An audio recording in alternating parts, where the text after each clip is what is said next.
I'm going to make a super quick, speedy chicken curry using one of my favorite shortcuts, jarred curry paste. This is the red variety. I love to use this. It's so flavorful. You can rub it over chicken and let it sit and then throw the chicken on the grill. It's really good. I'm going to use this to make my curry. Now you can make your own curry paste. You can go out and find about 10, 20 different spices, some garlic, some ginger, some lemongrass, some kaffir lime leaves if they happen to have those in your local grocery store. Grind them all up, mortar and pestle, saute them, and then begin to cook the rest of your dish. If that sounds exhausting to you, this is your friend. They have done all the work for you, and this is so delicious. So I'm gonna go ahead and get started. I've actually marinated my chicken breast. I've done 2 chicken breasts and I've cut them up into bite-sized pieces. I've marinated them in a combination of 2 tablespoons of this red curry paste, 2 tablespoons of olive oil, and just a little bit of lime juice, about half of a juice of a lime. The lime gives it a bit of a zing, but it also helps to tenderize it. I have my skillet back here nice and hot, and I'm gonna take this whole, my favorite marinating method is putting it all in a bag, and I'm going to put it all back in my hot skillet and let them sizzle and caramelize. Okay, those are back there cooking away. They're going to get nice and lovely and golden. I'm going to make everything else that I want to put with my curry. Basically, this is anything you have on hand. A curry doesn't really refer to a flavor. A curry in general refers to a spicy kind of a sauce. I'm going to cook this all down. I'm going to temper it and sweeten it a little bit with some lovely silky coconut milk. And what I had on hand were some red peppers. The last night that I did this, I actually used a few sweet potatoes I had left over. If you've got something like cauliflower, that's awesome in these. I'm going to use these red peppers. That's about a half of a red pepper that I have on hand. And then slice up some mushrooms. These are baby bellas. You could use just regular button mushrooms, shiitakes, whatever. You can add onion to this if you wanted to. Several months ago, I had some friends over, and apparently I made something similar to this dish. I didn't really recall. And when we launched Taylor Kitchen, my friend Judy, who was present that night, asked me if I was taking any requests. I said, sure. And she said, please put out that lovely chicken curry dish that you made. I don't remember what I made, but Judy, I hope this is close to what you remembered from that evening, because it's kind of like my go-to thing, so probably pretty close. I have some mint. I'm going to use this at the end. If you have some fresh herbs, I actually have some growing out on my back porch, so I love to use those herbs when I can. They're going to make a really nice finish at the end. Put those to the side.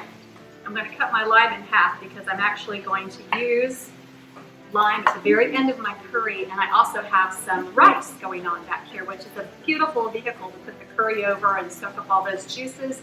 You could use anything else that you wanted. You could use the shiitake noodles if you wanted to go carb-free, or if you wanted to use just zucchini noodles or anything like that to kind of help soak up the sauce that's going to be made from this beautiful curry. I'm going to put in some chickpeas. I have those ready to go. Let's see, let's chop up a few cashews because I love the crunch at the end that cashews give this. Try not to have them go all over.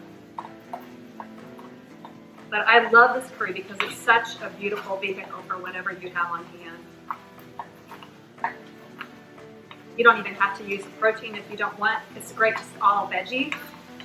Zucchini, wonderful in this. If you have tofu, tofu is great for my vegetarian friends. This is the kicker.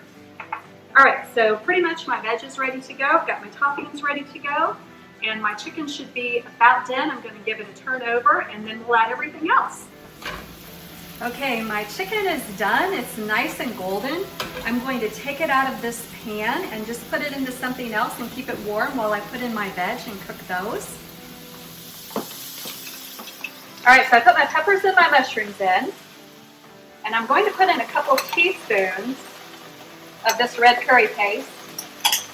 And then I'm going to add just a little bit of water to kind of help it emulsify and mix with everything. Mix it around.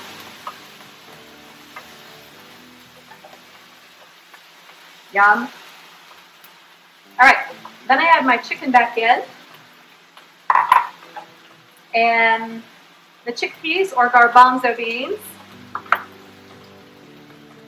And then here's what makes the lovely sauce, coconut milk. So about a cup of this. This is full fat coconut milk. I love the creaminess that it gives. If you want to use light coconut milk, you can. But I really like the flavor and the thickness, the viscosity that this gives it. And that oatmeal needs to cook just a couple of minutes. Some peas would be great in here too for some green, but I guess I'm out of peas. So I have a little bit of cilantro, and I have my mint from my herb garden, and then some cashews, because I love the crunch. And just to drive home the coconut flavor, I'm going to put a little bit of coconut on top, and then squeeze in that lime, maybe. Stubborn one. That gives it just a nice thing at the end. Let it cook for just another minute. It's going to get thicker, and then we're going to dive in. Okay, so here we have this lovely coconut chicken curry, and daughter Brittany just popped in. She actually lives in the neighborhood very, very close to us, so popped in, and she's the lucky recipient of the taste test. So there you go. Here we go. Honest opinion. It's really hot. It's very hot. And really good. Is it too spicy? Mm-mm. No. Definitely good. Definitely good. I got it definitely I like good. a lot of heat, so I'd add more. Yeah, yeah, and it's definitely, you can do spice level up to you. Yes. I'm a wimp, so I keep it mild, but go for it. That's excellent. All right, there we go.